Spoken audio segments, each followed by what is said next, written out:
Hello guys, welcome back to the channel. और आज हम स्टार्ट करेंगे एक नया चैप्टर फाइनल अकाउंट के बारे में।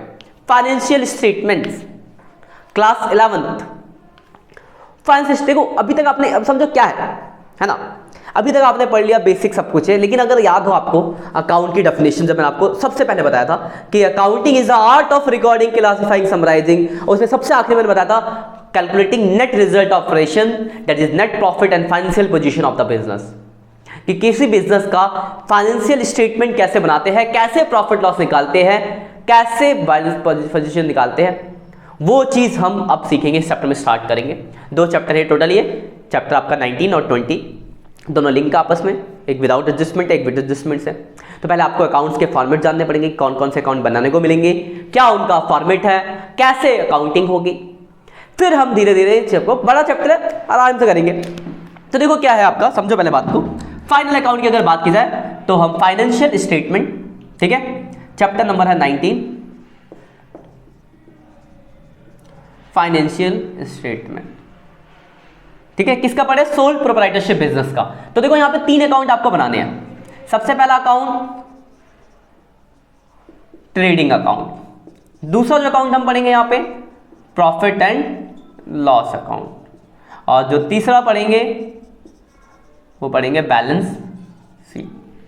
मतलब यहां पे जो पढ़ना है, क्या क्या पढ़ना है, पहला पढ़ना है ट्रेडिंग अकाउंट के बारे में। ट्रेडिंग अकाउंट क्या होता है, क्या पर्पस होता है, तो ये अकाउंट बनाता है हम ग्रॉस प्रॉफिट या ग्रॉस लॉस निकालने के लिए, कैसे देखेंगे। दूसरा बनता है आपका प्रॉफिट लॉस अकाउंट, इसका क्या पर्पस होता है, किसी बिजनेस का नेट प्रॉफिट या लॉस, नेट लॉस निकालने के लिए। और balance sheet financial position, financial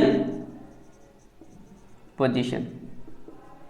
अगर आपको याद हो तो ये सारे वर्ड्स हमने थ्योरी में पढ़ लिए फर्स्ट टर्म की थ्योरी में, लेकिन कैसे निकालना है, कैसे कैलकुलेट करना है, ये सब हमें अब सीखने को मिलेगा इन अकाउंट्स के माध्यम से, जो हम अकाउंट्स पढ़ने वाले हैं। सबसे पहला अकाउंट ट्रेडिंग अकाउंट, दूसरा जो है प्रॉफिट लॉस अकाउंट, तीसरा जो है बैलेंस शीट। ये सब है हमारा फाइनेंशियल पोजीशन निकालना किसी बिजनेस का, फाइनेंशियल स्टेटमेंट यही है। तो आपको अकाउंट्स का फॉर्मेट जानना पड़ेगा, किस अकाउंट में क्या आता है, कैसे आता है। तो धीरे धीरे, मतलब एक दिन में नहीं होगा, धीरे धीरे प्रोसेस होगा। तो आज हम स्टार्ट करने वाले हैं ट्रेडिंग अकाउंट से। तो देखो ट्रेडिंग अकाउंट क्या होता है और कैसे इसका फॉर्मेट है। तो सबसे पहला फर्स्ट अकाउंट, और अकाउंट का नाम है ट्रेडिंग अकाउंट, ट्रेडिंग अकाउंट। अब देखो ट्रेडिंग अकाउंट का क्या फॉर्मेट है। देखो ऊपर तो वही है पर्टिकुलर अमाउंट, ठीक है, particular amount, particular amount.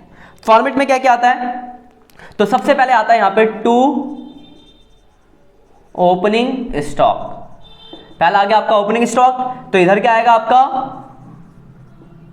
Closing stock, ठीक है, ओपनिंग स्टॉक, क्लोजिंग स्टॉक। और क्या आता है इधर, इधर आता है आपका परचेज आएगा सबसे पहले, टू सेकंड नंबर पे आपका परचेज, और अगर रिटर्न है तो माइनस कर देंगे परचेज रिटर्न। नहीं है रिटर्न तो सीधे बाहर लिख दो। जैसे मान लो परचेज है 1 लाख, लिख दिया, लेकिन मान लो 1 लाख का परचेज है, 10,000 का रिटर्न, तो घटा के बाहर लिखेंगे 90,000, अंदर लिखना 1 लाख माइनस 10 90। ऐसे इधर की साइड आता आपका सेल्स, अगर रिटर्न है तो माइनस सेल्स रिटर्न। इधर एक चीज और आती है डायरेक्ट एक्सपेंसेस, और उसके बाद टोटल किया जाता है अकाउंट। कितनी चीजें, क्या क्या, opening stock, purchase, sale, closing stock, direct, सिर्फ इतनी 5 चीजें। उसके बाद हम इस अकाउंट का टोटल करेंगे। अगर इस साइड बचता है तो आपका निकलता है ग्रॉस प्रॉफिट। जरूरी नहीं इधर भी बच सकता है, तो अगर इधर की साइड बचता है तो वो निकलेगा आपका ग्रॉस लॉस। देखो अगर आप ध्यान से देखो फॉर्मेट में ज्यादा कुछ तो है नहीं, 5 ही चीजें हैं। ओपनिंग स्टॉक लिख लेना फॉर्मेट पहले, फिर इसका समझना। ओपनिंग स्टॉक कोई दिक्कत नहीं होगी आपको लिखना, सीधे दिया होगा इतना ओपनिंग स्टॉक है, लिख दिया आपने। क्लोजिंग स्टॉक दिया होगा डायरेक्ट लिख दोगे। सेल दिया होगा, रिटर्न दिया तो घटा देंगे। और सेल्स रिटर्न का एक और नाम होता है, दूसरे नाम से भी दिया हो सकता है, रिटर्न इनवर्ड। आपको लोगों के हर एक नाम पता होना चाहिए, होते सबके नाम। यहाँ पे नाम है राहुल, घर का नाम है लड्डू, तो वहां जाके राहुल राहुल चारों को पता ही राहुल कौन है, फिर बोला लड्डू, अच्छा वो लड्डू ऊपर रहता है 3रे फ्लोर पे तो दूसरा नाम को पता होना चाहिए कि दूसरा नाम पे दिया हो सकता है। तो सेल्स रिटर्न की जगह रिटर्न इनवर्ड, ऐसे ही परचेज रिटर्न की जगह आपको लिखा हो सकता है रिटर्न आउटवर्ड। तो opening stock, purchase minus purchase, देखो इसमें भी कोई दिक्कत नहीं होगी आपको, इसमें भी कोई नहीं होगी, इसमें भी नहीं, ये तो आपका बैलेंस ही नहीं कर रहा है। तो समझना क्या है कि क्या है आपके डायरेक्ट एक्सपेंसेस, क्यों एक्सपेंस तो पता आपको एक्सपेंस क्या होता है, लेकिन डायरेक्ट एक्सपेंस क्या होता है ये तो नया वर्ड आ गया। डायरेक्ट एक्सपेंस हमने सुना ही नहीं था, ये सुना था कि एक्सपेंस ये होता है, लेकिन डायरेक्ट कौन से एक्सपेंसेस है, तो अभी हम जानेंगे इसके बाद डायरेक्ट एक्सपेंस। तो फॉर्मेट आपको याद रखना पड़ेगा क्या क्या है, opening stock, purchase minus purchase return, direct expense, तीन चीजें इधर सेल्स और आपका क्लोजिंग स्टॉक। टोटल किया, इधर बचा मतलब डेबिट में बचा तो ग्रॉस प्रॉफिट, क्रेडिट में बचा तो ग्रॉस लॉस। छोटा सा फॉर्मेट है, याद कर लोगे। अब ध्यान से समझना डायरेक्ट एक्सपेंस के बारे में, क्योंकि बहुत ही इंपॉर्टेंट है ये, और यहीं से होती है गड़बड़ी। और ऐसा नहीं कि मुश्किल है, लापरवाही से गलत करते हैं बच्चे। देखो समझ के अभी देखना कितना आसान है और कितना आसानी से समझाऊंगा मैं आपको। देखो हम बात करने वाले हैं किसकी, डायरेक्ट एक्सपेंसेस की। तो एक छोटा सा एग्जांपल ले लेते हैं, किसका मान लो राम का बिजनेस था, ठीक है, राम है अपना, रामू करते थोड़ा अच्छा लगेगा, रामू है ये। तो रामू की यहां पर है फैक्ट्री, ठीक है, ये रामू की फैक्ट्री है, फैक्ट्री बना देते हैं थोड़ी छोटी सी, ये फैक्ट्री से धुआं निकल रहा है, ये है फैक्ट्री। तो ड्राइंग खराब है मेरी, तो जो एडजस्ट कर लेना, फैक्ट्री है ये। इसके बाद यहां पर है इसका सेल्स ऑफिस। सेल्स ऑफिस जानते हो, जहां पे गुड्स सेल किए जाते हैं। सेल्स ऑफिस थोड़ा स्टाइलिश होता है, तो 4 फ्लोर की बिल्डिंग है स्टाइलिश से, और बगल में है एक एडमिनिस्ट्रेशन मतलब गोडाउन, एडमिनिस्ट्रेशन ऑफिस। गोडाउन होता ना तो बहुत बड़ा सा होता है, तो बहुत बड़ा है, मतलब देखो क्या ये आपका ध्यान समझना।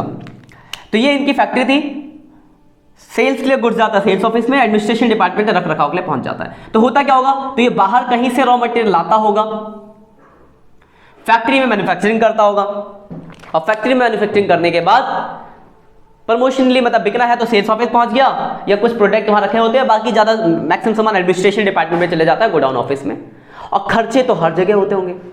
तो डायरेक्ट खर्चे क्या है, तो डायरेक्ट खर्चे का मतलब कि वैसे खर्चे जो गुड्स पे डायरेक्टली लगते हैं। तो यहां तक के जो खर्चे होते हैं फैक्ट्री तक के, यहां तक के, यहां से लेकर यहां तक, ये होते हैं आपके डायरेक्ट एक्सपेंस। कौन से एक्सपेंस होते हैं ये, डायरेक्ट एक्सपेंस। और इसके नीचे के जो खर्चे होते हैं वो होते हैं आपके इनडायरेक्ट एक्सपेंस। और इनडायरेक्ट एक्सपेंस ट्रेडिंग अकाउंट में नहीं आता, अगला अकाउंट पढ़ोगे आप प्रॉफिट एंड लॉस, वहां आएगा। अब बात है कि ऐसा ही क्यों है, फैक्ट्री तक के ही खर्चे डायरेक्ट क्यों है, सिर्फ ऊपर के ही क्यों नहीं है, यहां तक के क्यों नहीं है। तो ध्यान से समझना इसके पीछे का लॉजिक, ध्यान रखना। जो फैक्ट्री होती है वहां पे होता है मैन्युफैक्चरिंग। तो मैन्युफैक्चरिंग का ना, अब देखो जैसे एक जगह मेरी कंपनी है, सिर्फ एक ही प्रोडक्ट तो बनाती नहीं होगी, हो सकता है वो 5 प्रोडक्ट बनाती हो सकता है वो 10 प्रोडक्ट बनाती हो, तो अलग अलग बहुत सारे प्रोडक्ट बनाते हैं। और हर एक का फैक्ट्री के अंदर अपना डिपार्टमेंट है कि हाँ ये मार्कर का मैन्युफैक्चरिंग डिपार्टमेंट है, या बुक का मैन्युफैक्चरिंग डिपार्टमेंट है। लेकिन अगर बात की जाए सेल्स ऑफिस की, तो एक कंपनी अगर 10 प्रोडक्ट बनाती है तो 10 सेल्स ऑफिस खोल के नहीं बैठेगी, वो एक ही सेल्स ऑफिस होगा जहां पे 10 चीजें बिकती होंगी, एक ही गोडाउन होगा जहां पे 10 चीजें रखी जाती होंगी। समझ रहे हो बात को, मतलब क्या है कि फैक्ट्री तक के जो खर्चे होते हैं वो इंडिविजुअली आपको पता होता है कि किस गुड्स पे कितना है, लेकिन इसके नीचे का खर्चा जो होता है वो कलेक्टिव होता है। आपको ये नहीं पता कि किस गुड्स पे कितना, जैसे यहाँ पे एक मैनेजर है, उसको 1 लाख रुपए आप सैलरी दे रहे हो, तो वो तो 10 प्रोडक्ट बेच रहा है, तो हम कैसे बता सकते हैं कि किस प्रोडक्ट में कितना। अगर कोई कंपनी 10 प्रोडक्ट बना रही है तो 10 बेचता होगा, 10 का प्रमोशन कर रहा है, 10 की मार्केटिंग कर रहा है, सैलरी दे रहे हो आप, कैसे बता सकते हो किस प्रोडक्ट पे कितना है। किसी महीने आप प्रोडक्ट के हिसाब से, ये भी गलत है, कोई किसी महीने कोई प्रोडक्ट ज्यादा बिकेगा, किसी महीने कोई प्रोडक्ट ज्यादा बिकेगा। मतलब क्या है, इसके नीचे के जो खर्चे हैं that is not allocated individually product, एक हर एक प्रोडक्ट के ऊपर इंडिविजुअली आप एलोकेट नहीं कर सकते, कलेक्टिव खर्चा होता है, इसलिए इसके नीचे खर्चे होते हैं इनडायरेक्ट खर्चे, जो एक साथ कलेक्टिव दिखा दिया जाता है। लेकिन इससे पहले का जो खर्चा है वो इंडिविजुअली आप एक प्रोडक्ट का कितना है बता सकते हो, इसलिए इनका नाम होता है डायरेक्ट एक्सपेंसेस। क्लियर बात। तो यहां फैक्ट्री तक के खर्चे डायरेक्ट, अब क्या क्या हो सकते हैं, तो देखो ध्यान से समझना क्या क्या हो सकते हैं खर्चे। तो देखो बाहर से लाने का खर्चा, लाने में देखो 2 ही खर्चे होंगे, एक ट्रांसपोर्टेशन का किराया और दूसरा टैक्सेस। तो ट्रांसपोर्टेशन में क्या क्या होगा, कैरेज, कार्टेज, आपको पता है इन सब वर्ड के बारे में, कार्टेज और फ्रेट, ये 3 किराया हो गए, आपको पता ही नहीं है। ज्यादा क्वांटिटी के लिए, थोड़ी बहुत क्वांटिटी के लिए, मीडियम क्वांटिटी के लिए अलग अलग किराए के डिफरेंस थे, मैंने आपको सबसे पहली क्लास में बताया था, ठीक है। अब टैक्सेस तो किसी दूसरी कंट्री से ला रहे नहीं बढ़ेंगे, एक्साइज ड्यूटी, किसी दूसरी कंट्री से अगर हम सामान लाते हैं तो गवर्नमेंट को टैक्स पे करना पड़ता है, एक्साइज ड्यूटी। ऑक्ट्रॉय, किसी दूसरे स्टेट से लाते हैं तो जो टैक्स पे करते हैं वो ऑक्ट्रॉय होता है। अब तो बहुत कम मिलेगा आपको जीएसटी के बाद से, पता होना चाहिए आपको। इसके बाद यहां अभी तो खर्चे होंगे फैक्ट्री में, तो फैक्ट्री में मजदूर होंगे, तो मजदूर को आप दोगे मजदूरी वेजेस। यहां सामान आ गया, लाने में लग गया, पहुंचते ही मजदूरी आ जाएंगे, मजदूर उठाने सामान, फिर फैक्ट्री में मजदूरी कर रहे, खर्चा दोगे ना, मजदूरी है वेजेस। मशीन है तो मशीन को चलाने के लिए चाहिए फ्यूल, बहुत सारा इलेक्ट्रिसिटी, तो पावर वर्ड यूज करते हैं, तो वर्ड आएगा फ्यूल एंड पावर। ध्यान रखना, पावर, इलेक्ट्रिसिटी तो यहां भी एसी चलता होगा तो इलेक्ट्रिसिटी को नहीं मानेंगे डायरेक्ट, वो इनडायरेक्ट होता है, लेकिन हाँ पावर लिखा है तो डायरेक्ट, तो फ्यूल एंड पावर हो गया। मैन्युफैक्चरिंग का खर्चा, मैन्युफैक्चरिंग एक्सपेंसेस, ठीक है, तो ये सब आपके खर्चे होते हैं डायरेक्ट। उसके अलावा आपको कुछ कीवर्ड ध्यान रखना है, यहां मैं लिख देता हूं कीवर्ड, ड्राइंग बनाना फिर साइड में कीवर्ड लिख लेना। कीवर्ड में आपको क्या क्या रखना है, कुछ कीवर्ड मैं ऊपर लिखता हूं, कुछ कीवर्ड नीचे। सबसे पहला कीवर्ड, अगर किसी भी एक्सपेंस के आगे एक्सपेंस इनवर्ड लगा हुआ है, इनवर्ड, इनवर्ड मतलब लाने का किराया, तो लाने का किराया फैक्ट्री से पहले का होगा, तो ये आपके लिए क्या होंगे, डायरेक्ट एक्सपेंसेस। कोई परेशानी? दूसरा, किसी भी एक्सपेंस का लगा एक्सपेंस आउटवर्ड, आउटवर्ड यानी बाहर भेजने का किराया, तो बाहर तो फैक्ट्री के बाद भेजोगे तो वो क्या होगा आपका, इनडायरेक्ट एक्सपेंस। अब देखो इसका क्या इफेक्ट, इसका क्या रोल है, देखो सिंपल, अगर आपको लिखा हुआ कैरिज, तो कैरिज आप जानते हो कैरिज क्या होता है, ये देखो डायरेक्ट एक्सपेंस, लेकिन ऐसे लिखा कैरिज इनवर्ड तो भी डायरेक्ट एक्सपेंस है, लेकिन ये भी तो हो सकता है कैरिज आउटवर्ड लिखा हो, आउटवर्ड मतलब बाहर भेजने का किराया लगा है, तो अगर कैरिज आउटवर्ड लिख दिया तो वो क्या हो जाएगा फिर आपका इनडायरेक्ट एक्सपेंस, फिर वो आपका ट्रेडिंग अकाउंट में नहीं आएगा। ठीक है, ऐसे और भी कुछ कीवर्ड है, लिखा एक्सपेंस ऑन परचेज, परचेज खरीदने में खर्चा, एक्सपेंस ऑन परचेज खरीदने में खर्चा, खरीदने में, खरीदना फैक्ट्री से पहले खरीदोगे, रॉ मटेरियल यहां खरीदा जाता है, तो खरीदने का खर्चा क्या होगा आपका, डायरेक्ट। लेकिन वही लिखा एक्सपेंस ऑन सेल, बेचने का खर्चा, खुद लॉजिक लगाओ, बेचोगे कहां, फैक्ट्री से पहले क्या बेचोगे, फैक्ट्री के बाद बेचोगे, यानी यहां, तो क्या होगा, इनडायरेक्ट। तो लॉजिक से याद रखोगे तो आपको बहुत आसानी रहेगी। उसके अलावा कुछ और नीचे लिखते हैं, लिखा है एक्सपेंस ऑफ फैक्ट्री, तो देखो नाम ही बता दिया फैक्ट्री, यहां का खर्चा, तो डायरेक्ट एक्सपेंस। लेकिन लिख दिया expense on sale office, sale तो आपने पहले लिखे तो ऑफिस, तो एक्सपेंस ऑन ऑफिस, तो ऑफिस क्या हो गया आपका, इनडायरेक्ट एक्सपेंस। इसके बाद देखो मैंने एक वर्ड बताया था, ये भी याद रखना, मैंने बताया था वेजेस, तो वेजेस क्या होता है आपका, मजदूरी, डायरेक्ट एक्सपेंस। लिखा है सैलरी, अब देखा सैलरी, पढ़े लिखे एम्प्लॉय, सैलरी वाले यहां बैठे हैं, यहां बैठे हैं, तो सैलरी क्या होगा आपका, इनडायरेक्ट एक्सपेंस। मान लो ऐसे लिखा है सैलरी एंड वेजेस, और अगला लिखा है और आखिरी वेजेस एंड सैलरी। देखो अब देखो मैं बोलूं बबुआ वेजेस एंड सैलरी 10,000, अलग करके बताओ, कर लोगे? वेजेस एंड सैलरी 10,000 अलग कैसे करो, एक ही साथ अमाउंट दिया, अलग नहीं किया जा सकता, तो क्या माने दोनों का नाम दे दिया तो भाई इसमें तो ध्यान रखना जब दोनों नाम मिक्स करके दिया होगा, पहला देखो पहले क्या है, सैलरी तो इनडायरेक्ट, वेजेस तो डायरेक्ट। तो आपको ये कुछ बातें हैं जो आपको ध्यान रखनी है क्वेश्चंस करते टाइम डायरेक्ट एक्सपेंसेस के अलावा, क्योंकि यही इंपॉर्टेंट है, बाकी फॉर्मेट में कुछ था ही नहीं। ओपनिंग स्टॉक सीधे सीधे लिख लोगे, परचेज सीधे दिया होगा, क्वेश्चन देखेंगे बहुत आसान है, परचेज रिटर्न माइनस कर देंगे, सेल है सेल रिटर्न माइनस कर देंगे, क्लोज स्टॉक लिख देंगे। ये याद रखना है आपको कि डायरेक्ट एक्सपेंसेस में क्या क्या चीजें हो सकती है, तो ये थोड़ा अच्छे से देख लेना, ठीक है। एक चीज और आखिरी चीज लिख लो, क्लोजिंग स्टॉक के लिए नोट बोल देता हूं, लिख लो नीचे कि आपका फॉर्मेट पूरा हो जाएगा, अगली क्लास में सीधे क्वेश्चन देखेंगे।